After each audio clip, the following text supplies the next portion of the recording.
the German Foreign Service.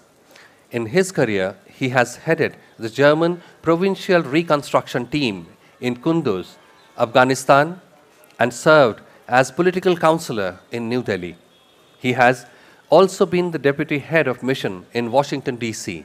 From 2010 to 2014, he held the position as head of Task Force Afghanistan-Pakistan in the Federal Foreign Office and as Deputy Special Representative for Afghanistan and Pakistan. He was Director General for Africa, Latin America, Near and Middle East at the Federal Foreign Office for 5 years. Shombi Sharp, the UN Resident Coordinator for India, has devoted over 25 years to development, serving in Armenia, Georgia, Lebanon, the Western Balkans, New York, Russia, and Zimbabwe. He is fluent in English and Russian with a master's degree in economics and a bachelor's degree in business administration. All of these, ladies and gentlemen, are in conversation with Suhasini Haidar, the diplomatic editor of the Hindu newspaper. She covers international departments like development and India's ties with the world, continues columns to the Hindu, and has authored chapters in several books about South Asia, Indian diplomacy, and other foreign policy issues. So, ladies and gentlemen, once again, we present this grand panel to you. Thank you. Hello, and thanks so much for coming. I have to start by apologizing for the rain. It's just part of the global crises we're going to discuss today, the changes in weather that we all do see. But this is not. I know that when you see the term planet on the boil, you're expecting a discussion on global warming. This is not that panel, but we will discuss it amongst others. This is actually the Avengers panel. I'm not sure there's such a big panel at JLF otherwise, with quite so many speakers, 6 panelists in all. It's a little more like one of our television shows, you know, with all the windows. But they will not be speaking over each other and at the same time. So what are we discussing? We are discussing the word polycrisis. The state of the world we're living in right now, which never has seemed more dire. You know, in 2008, when the world dealt with the great banking collapse and the sentiments of anti-globalization, there was a sense that there were troubled times in the world. But now, what we've seen is year on year, you begin the year literally with a new crisis, a new conflict that makes us all really worry about the future. There are those who have now suggested that after New Year's Eve, we should get at least, a month off from, all the world's crises and start the year a month later. But the truth is, this is also on us. It's not just crises that are happening randomly in the world. It's what we are doing about them. And so the guests we have today are really well equipped to talk about what they think their governments or the institutions they represent have really done about it. We also live in a time when, and this is not a sexist statement, it's about humans, not men. We live in a time when governments behave like men, while men continue to behave like men. And that basically means that governments are irrational. They're open to getting angry. They're open to wreaking revenge. They're open to doing things that states were supposed to be above. States were not supposed to attack in retaliation. They were supposed to ensure justice for all. We're living in a time where I can at least talk about 3 types of crises. The first, of course, is all the conflicts we're looking at, whether it was Russia's invasion of Ukraine, whether it was the Israeli bombardment of Gaza after the terror attacks in Israel, whether it's been closer home, the Taliban takeover of Afghanistan, whether it's been the Myanmar junta's takeover of its government. The fact is, the world order doesn't seem to be able to even turn the needle on any one of these crises. The second type of crisis, if we're talking about polycrisis in the world, I would say are those other issues. India, as someone who wanted to talk about the global south last year, said, well, what about the rest of the world that's worried about climate change, the changing weather, what it means for crops, food security, energy security, what it means in terms of the, inequalities between people, digital inequalities. Those kind of issues get put by the wayside, but they are crises and they do show up when you least expect them, when an island suddenly goes underwater or a typhoon takes away thousands of lives. And finally, we have the crisis of democracy. Around the world, democratic countries are democracies in terms of function, perhaps, in terms of holding an election, but there's no day after democracy. That means the day after elections, we are turning into more and more authoritarian states. And this is not just me saying it. International indices have talked about at least 20 to 40 in various stages of transition from democracy to authoritarian states. Populist leaders around the world are now more protectionist, they're xenophobic, they're anti-immigration, and more of those leaders have been elected in the past decade and a half across the world. Okay, so this is a really grim picture, which is why we need the Avengers on our panel today, hopefully to explain some of the choices, but also to perhaps give us some hope. Shamsaran, I want to start with you. And I want to ask you, of all these many challenges I've spoken about, what do you think is the world's biggest challenge in 2024? And what do you think is the most resolvable challenge in the world? Well, it should come as no surprise to you that what I believe is perhaps the overweening challenge that we face today. And many of the things that you talked about are perhaps in some way or the other linked to that, which is the world's ecological crisis. Many of the things that you spoke about, if you look at the consequences of climate change and the ecological degradation which we are seeing, many of the problems that we are talking about will pale into insignificance if we have to face that bigger challenge. I think that is the kind of realization which is perhaps not really apparent to the world. So that is one thing. The second point is that, in a longer term perspective, what you are seeing today as a very grim situation, actually the world has seen through history perhaps even more grim situations. Okay, that's a really, really grim response. I mean, we had in the last century 2 world wars, you had a Holocaust. You had, colonized countries like India and others who were subjected to tremendous deprivation, oppression. So if I'm looking at a somewhat longer perspective of history, yes, we are facing a very grim situation, but it's not as if this is something unprecedented. And therefore, if we were able to live through those grim situations, I see no reason why we cannot live through and perhaps succeed through this grim situation. And thirdly, more practical. I think what we are seeing today is a change that is taking place in geopolitical equations.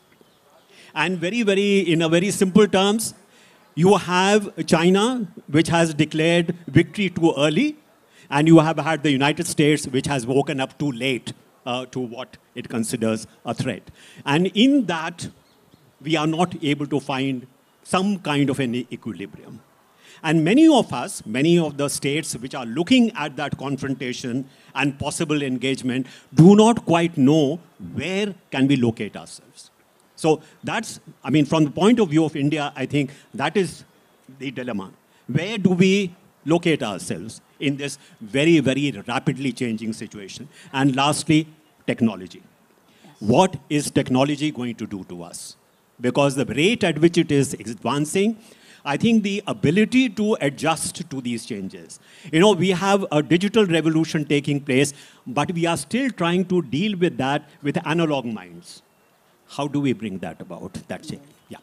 All right, very important challenges that you set over there. Am I correct in thinking that you are suggesting that US-China rivalry is now the biggest geopolitical challenge of the next decade or so? I have no doubt that it is going to be one of the defining challenges. I would be reluctant to say that that is the only relationship which matters, but it is certainly a relationship which has the potential of really sort of impacting on various other, okay, and even our ability to resolve many of the other challenges which you're talking about. How can you deal with, say, climate change if the US and China don't work together? Right. How do you deal with artificial intelligence if the United States and China do not at least agree on some minimal rules of the game? I think that's... Or even show up in name, if nothing else, at the COP28 climate conference. That brings us to you, Ambassador Garcetti, and to where the US really is, because nobody believes Pax Sinica is here. But everyone does talk about Pax America on the decline. The idea that the US has consciously chosen to disappear from spaces it used to be. Yes, it has come into the Indo-Pacific. But will that Indo-Pacific last as long as the US has to deal with two other crises in the world, which is what we've seen in the last year? We also see the question of double standards, and I'm going to say specifically on this forum here at JLF. 2 days ago, we had the Indian former G20 Sherpa say very clearly, he was responding to your comments on Indian protectionism, and said that the US has grown purely on protectionism, that the US expects the rest of the world to adhere to climate change norms and climate change emissions cuts that it has never admitted to itself. So there is a sense that the US is not leading us right now. And there is this big threat that Ambassador Saran referred to. Do you see in the next decade the US's task, as it were, getting tougher? So a lot of things in that question. Great to be with everybody. I think, I talked to somebody recently who said in the last 50 years, whenever you're on a panel as an American, the question's going to be, is America on the decline? And I think robustly it's the strongest growing economy in the developed world, here with the strongest growing economy in the developing world. I think President Biden has very clearly engaged and re-engaged in the world and shown that we cannot just do that in one place at a time. Together with our European counterparts, really reviving the idea of alliances mattering and deepening our Indo-Pacific engagement to the highest level we've ever had, specifically with India in particular. My background is in climate work before I became a diplomat. And one thing I'd like to say is never judge a country, whether it's India, whether it's the United States or any of the countries up here, by just who's in charge at the very top. Countries are also nations, groups of people writ large that take actions every single day, their personal behaviors, their companies' behaviors, their communities' behaviors, the architecture and work of the systems of their cities and states. And I think it's at that level, as we come back to the kind of topic at hand of climate, that the work remains. So to quickly answer your question, then move on to the meat of that, of course America is deeply engaged at every level, whether it's at the subnational level, the corporate level, the international level, a special envoy for climate who is a former Secretary of State. I don't think anybody can doubt the primacy that we've put on this, also passing some of the strongest measures in human history, if not the strongest piece of legislation ever, to deal with doing the things we have to do to meet our targets. But when I went to COP28, I was leading a group of 100 of the largest cities of the world. It was actually the first time I had met Prime Minister Modi. I went on stage just after him as one of 3 non-national leaders that first day. And on behalf of the cities of the world, we made a pledge to get to carbon neutrality. And if you added up the economies of just those 100 largest cities of the world, it was the equivalent of the 5th largest country in the world. Now, I'll say this with the United States, with India, with everybody else. We all brag about how far we are, but the honest thing is there's one country that's truly on track to meet its commitments from Paris. One country, Denmark. The rest are not on track to meet that. But when you look at cities, we tend to think we are. Sorry? We tend to think we are, but then we keep our ambitions a bit low. It depends where you put your ambitions, but at least the general Paris ones of where we all needed to be. We can always set goals and surpass them easily. But cities, 2/3 of them are ahead of or on track to meet those goals. Again, the equivalent of the 5th largest city. And cities are complicated. Cities are where pollution occurs. Cities are where electricity systems reside. Building codes are. It's the places where transportation networks live. So I hope we can be inspired to not always just look at the tons of carbon, the national policies, the international agreements, but commit as human beings, because human beings are, after all, stubborn and innovative.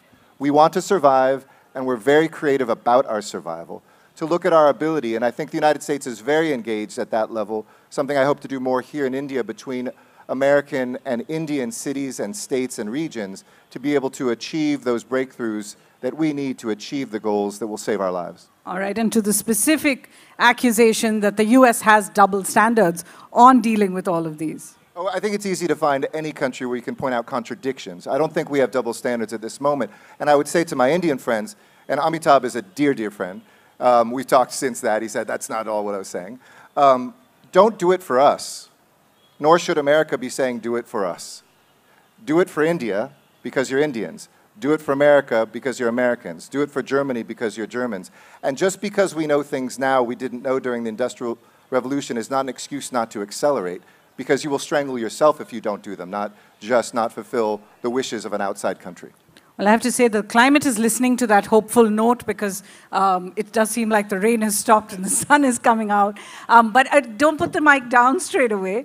I do have one more question, which is, you spoke about America getting in, increasing its commitment in all these spheres. Yet you're also heading into an election this year.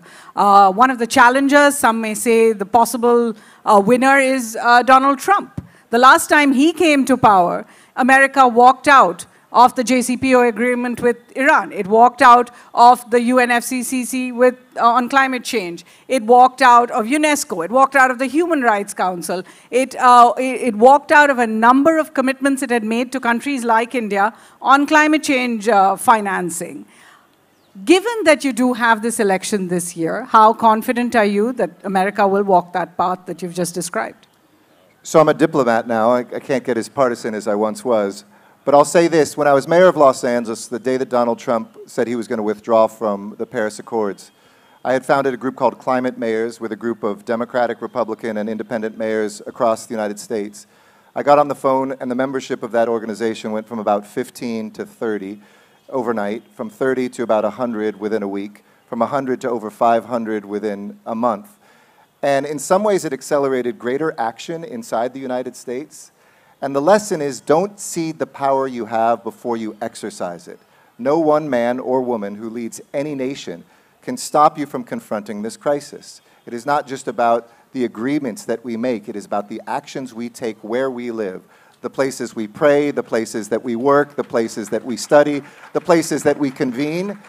And we are powerful, and no one can take that away. No election can take that away from us. All right, and I do take your point that a country is not just about who its current government is. It is about a nation of people.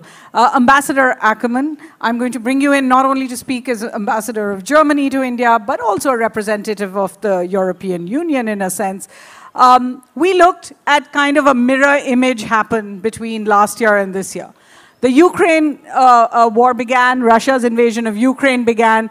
Germany was at the forefront of nations coming to Delhi and saying, you have to take a stand here. The world must act to isolate Russia, to put Russia in a corner, to make sure the international rules-based order is followed. We look at the world after October 7th. For 3 or 4 months now, we have seen Israel say, we will not stop bombardment. We will try to save civilians, but if civilians die, so be it. We will bomb hospitals. We will not listen to the world and the United Nations and all the other agreements that talked about a two-state solution, because now we look at a one-state solution. We have ministers in the Israeli cabinet speak openly about the idea of ethnocide and clearing out populations from disputed territories. And we see the reaction of Europe, and we see the reaction of course, the Western world. Japan is included in that. Completely silent. The exact same people who were vetoing, resolutions against Russia last year, which is basically Russia, but with a little support from others, it got completely reversed at the UN Security Council. Suddenly we're looking at exactly the opposite. And the resolutions against Israel that are being vetoed are actually coming, that support is coming from the West. The United Nations General Assembly, which one would say was a representative of the world, has voted again and again. They voted in large numbers to criticize Russia on the invasion in Ukraine. They voted in large numbers to criticize Israel about the killing of civilians, the killing of UN officials, the killing of journalists. And yet, the global order seems to have, or the leadership of the global order seems to have different opinions. How do you explain that kind of polarization and double standard going into these conflicts, actually producing any kind of a standard for the world? Okay, Swasini, I would have hoped that you asked me about hope and confidence, but no, I have to go. You can always answer with hope and confidence.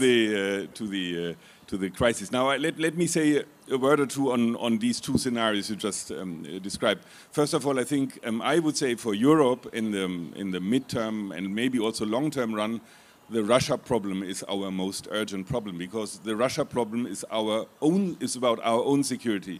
And that's why Europe has to behave, and Europe has to try to get its act together in order to face that, in order to answer that in an appropriate way. And I think, in brackets, maybe a little glimpse of hope here. We are not so bad in getting our act together when it comes to our own security. But maybe we can talk about that later. Now, when it comes to the Israel conflict, first of all, I think you said it at the beginning, like Ukraine, Israel was attacked on the 7th of October by a terrorist attack. I think there is no doubt about it. And my country, who has a very difficult history with its Jewish people and Jewish people around Europe, has made it very clear that we stand by Israel after this attack. But, and I have to say that very clearly, the reaction to what happened on 7th of October causes distress and pain also in my government. And I'm sure you have seen what my minister said today. She was extremely clear when she said the plans of attacking Rafah in the south of Gaza are completely wrong and counterproductive. Just to give the context, Rafah is to the south of Gaza, where actually Israel had said that the millions that moved from the north should actually take shelter while they bomb the north. We have great difficulties to understand the Israeli tactics right now, and we have said from the very beginning that you should think about the day after this war, and there is basically in our minds only one solution, and that solution is called two-state solution. We have said that from the very beginning. There is no doubt about it. And frankly, most of our European partners have said the same. So I am with you when you say Germany has been very strongly siding with Israel after the attacks, but we have expressed our concerns when it comes to what happens right now. And I think we have to, this is basically when you have diplomatic crises, you have to, that's our job, diplomats, we are not always good at it, but we have to think ahead. I mean, what will happen after that? And now let me come to the hope part, I'm sorry, but I think there is an old diplomatic saying that reads, never waste a crisis. I think crises are a stimulus for solutions also. And let me give you 2 or 3 examples. One, Europe, very difficult, 27 extremely difficult different countries, with own agendas, have really found their way together when it comes to Ukraine. You have recently seen last week the European Summit has again gathered a lot of money for Ukraine, to support Ukraine to survive. We have been in the alliance, and that's now the Russian threat that Europe really feels right now. The Russian threat has caused a new rejuvenating of an alliance that one European president has called brain dead a couple of years ago, and who's now all of a sudden very important, NATO. And NATO has, has got through this crisis a new, like a boost. And I think we have all, realized how important this alliance is. And I would say that that is all pretty positive. And what Shamsaran said about the ecological crisis, which I would completely agree with, this is why are we so under stress? There are certainly several reasons for that, but climate change is one of the biggest reasons. Now, I would say it's only to be fought in alliances. You can't do it without alliances. And China must be part of this alliance somehow. I mean, whether you might like their politics or not, but without China, without India, this is just fruitless. And we have to do our very best to get together in these alliances. It's a difficult process. I think we have come step by step. You see what happened in COP Abu Dhabi was maybe not the best offer, but it was not so bad at the end of the day, and I think there is a big willingness worldwide to try to so to keep the consensus process going. Ambassador Stina, you're from Norway, which has taken a different position on Israel. But I want to ask you really about how you see conflicts changing the way the world builds these coalitions. For example, the Nordic countries have started to take a separate path, not just on climate change, on global supply chains, on energy routes, than even the rest of Europe. Do you think that that's sub-regionalism is now the way forward, or are people, you know, I think the author Bruno Massais, who's been on JLF quite a lot, spoke about it as tribalism. That as the world goes into more crises, I remember External Affairs Minister Jaishankar, just as the Russian invasion of Ukraine had begun, they were in Australia, and he was asked about how, what India would say at the Quad about the invasion, and he said, last I looked, Russia is not in the Indo-Pacific. So the idea that each of us is looking much more about our region is in trouble, we have to deal with this, other people have to deal with others. Do you think sub-regionalism is going to be the way forward? Thank you so much, and good afternoon, everyone. Definitely not. I don't think sub-regionalism is going to be the way forward. I think the world is interlinked, and we see that as a result of these crises. Ukraine was one of the largest grain producers. It's a grain crisis that is affecting Africa, Asia, all of us. Palestine is affecting, or the crisis there is affecting first and foremost the Palestinian people, but regional implication in the Red Sea, and that is also affecting all of us. I was myself in Svalbard, up in the Arctic last year with Indian Minister of Earth Sciences, talking to Indian researchers up there, finding the linkages between ice melting in the Arctic and monsoons and overheating here in India.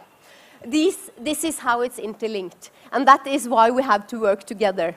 We are part of several regional blocks. You mentioned the Nordic bloc. We are a few small countries having also our own organization, but it is as old as the UN, and we've been working together with the United Nations, and that has been the backbone of what we have been doing in the Nordic region anyway. The Arctic Council, consisting of the eight countries who are bordering the Arctic, that has been a good regional organization where we can talk even with Russia in these days.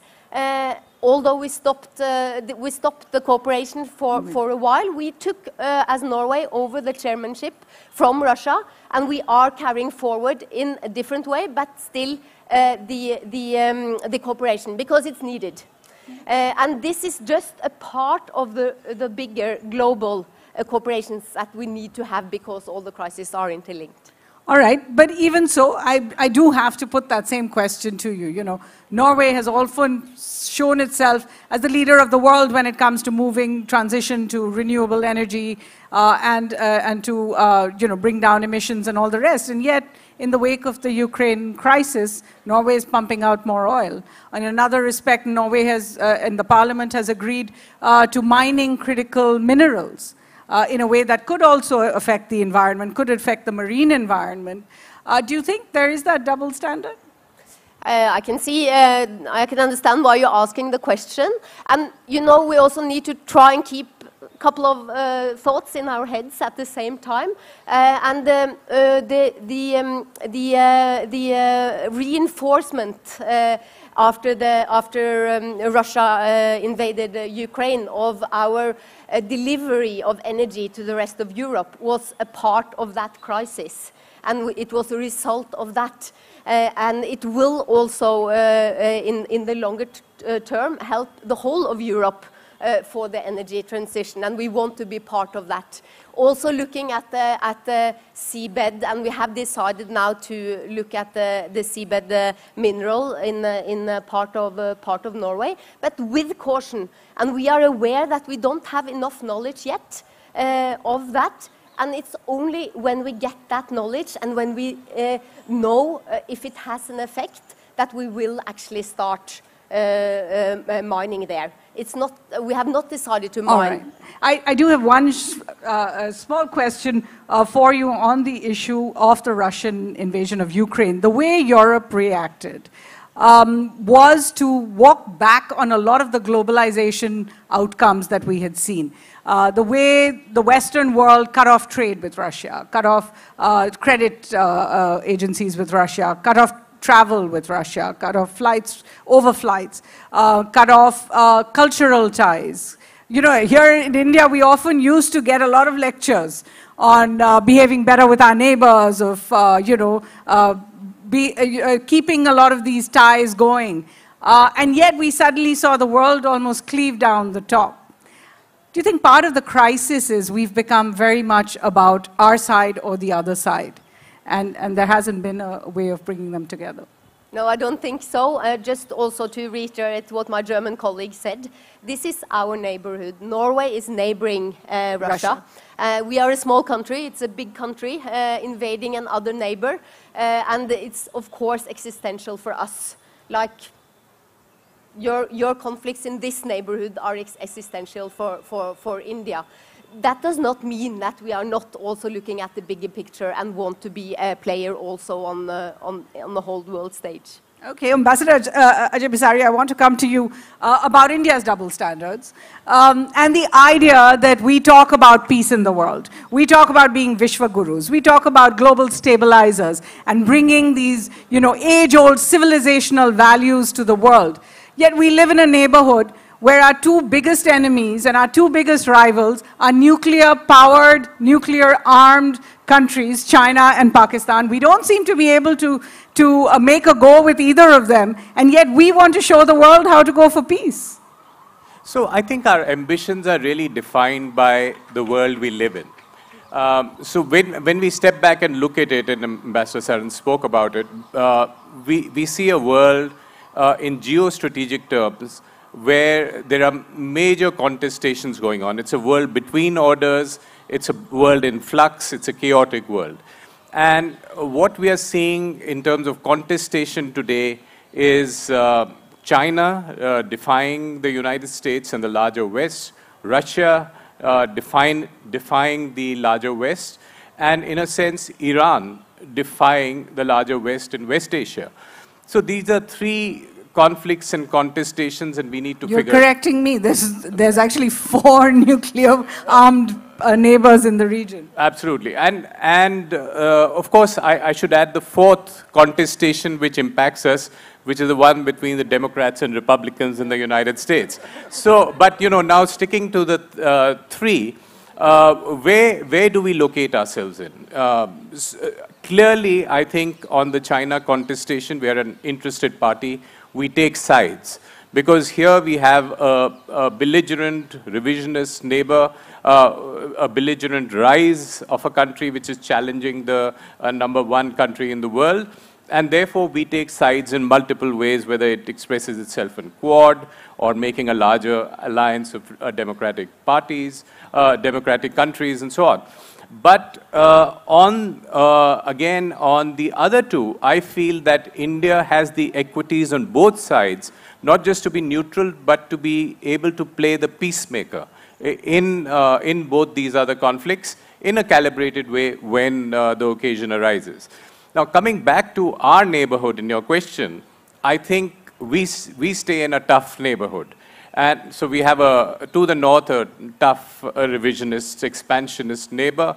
To the west, we have a tough revisionist, irritating neighbor which is not worried about deploying terrorism. And therefore, our dealing with this tough neighborhood is defined by dealing with this army-run state and this party-run state, which are sui generis, which are sort of different states. And we need to have crafted policies focused on these countries. So we continue to be neighborhood first, but we need to have a special set of policies for these 2 tough neighbors. And I think our ambitions of being Vishwa Guru are now down to being Vishwa Mitra, We are the friend of the world, and we ought to be using those equities, I think, in doing a peacemaking role.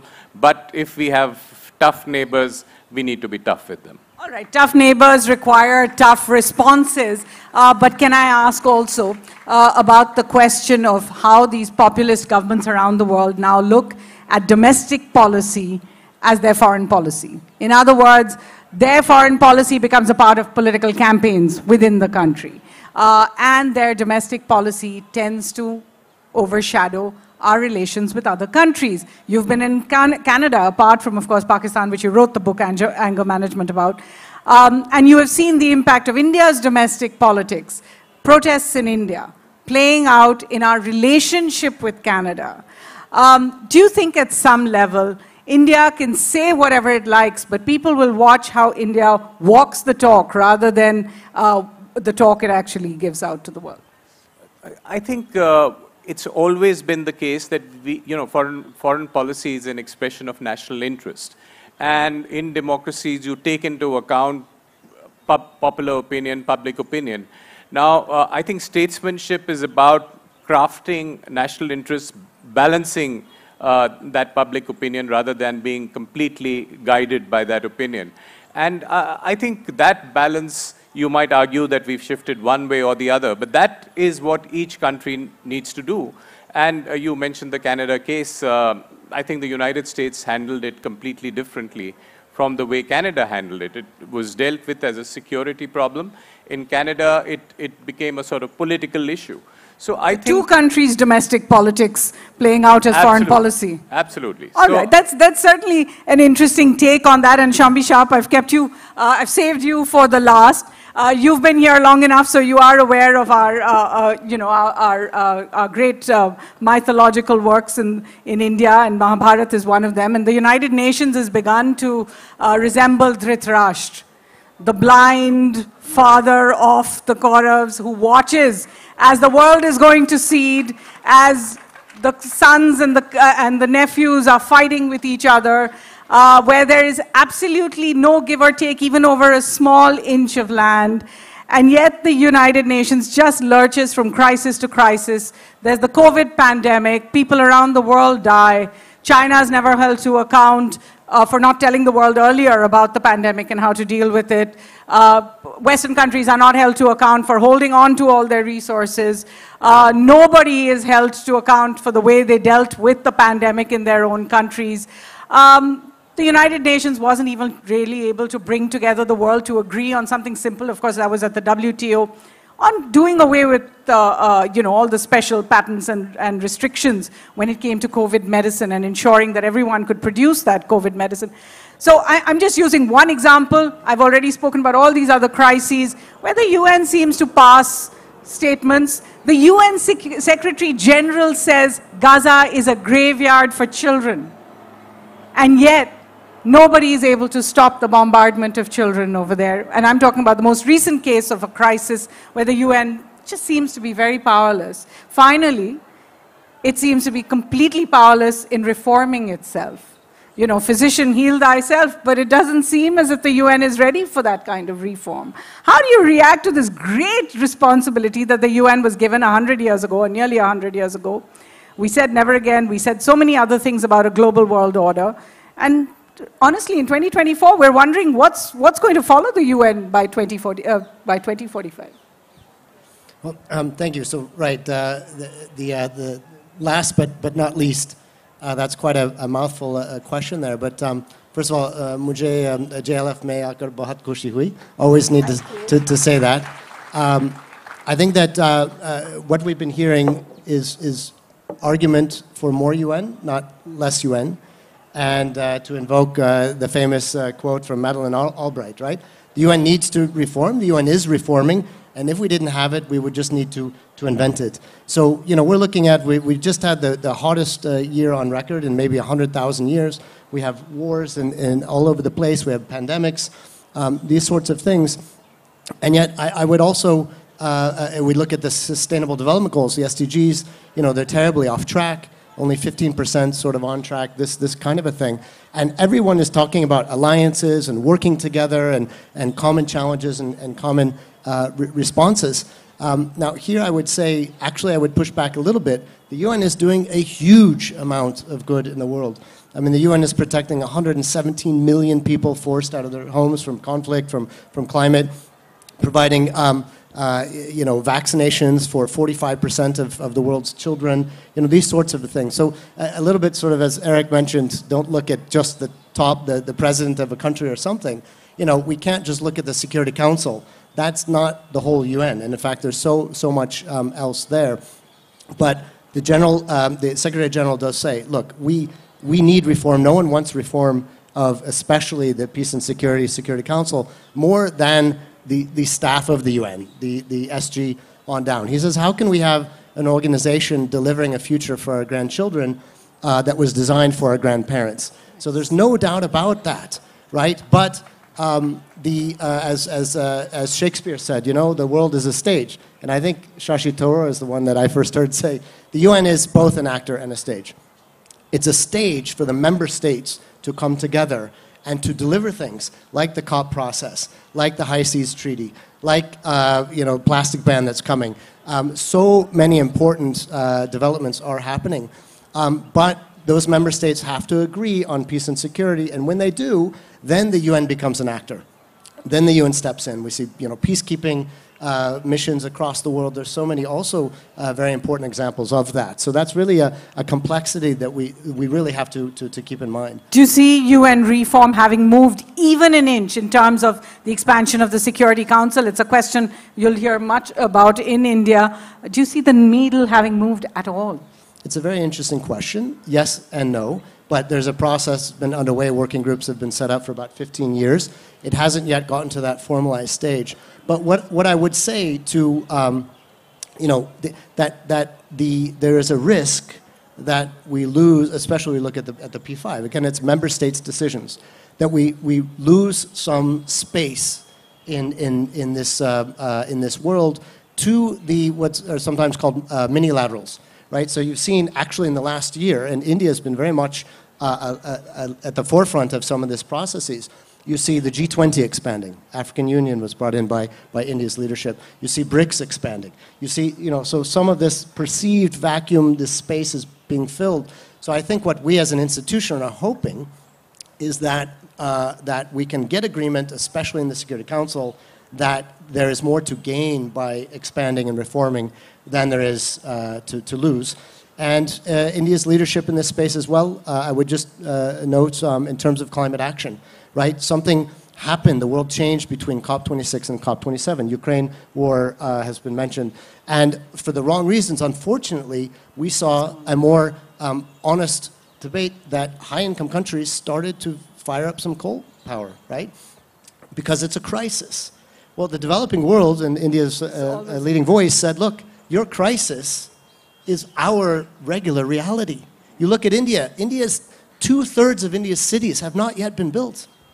It's, Minister Hardipuri talks about India will need to add a Chicago every sort of 2 years or something like that. How do you do that on the basis of the right to development, climate action, climate justice? All right. Certainly an interesting panel over here. I've asked the organizers, since we started late due to the rain, if we could take just a few questions. I see a lot of hands up. And I'm going to go to the lady in the fourth row, I think. Just ask your question. Just ask a very quick question. Yes, so my question is tilted towards climate crisis. Are people losing trust with COP? I mean, people lost already their hopes from Paris Agreement, now yearly COPs. Campaigners are upset. So, I mean, people and government both needs to be motivated in order to meet targets. It's like every country is on their own. So, that's my question. All right. And I'm going to take just two more. So, go ahead. Just give it to the gentleman here to the left. Hello. So, as a country, as a world, we are facing multiple crises right now. There's the climate, there are the wars. So, and the most popular solution that has been given by this panel is that we should come together. So, my question is there any other solution that can be proposed to the world that can be a more I don't want to say efficient, but as another solution. Basically, elect one country the leader of the world and let them do whatever they want. And there's one lady right at the edge, and we'll end it there. Right there.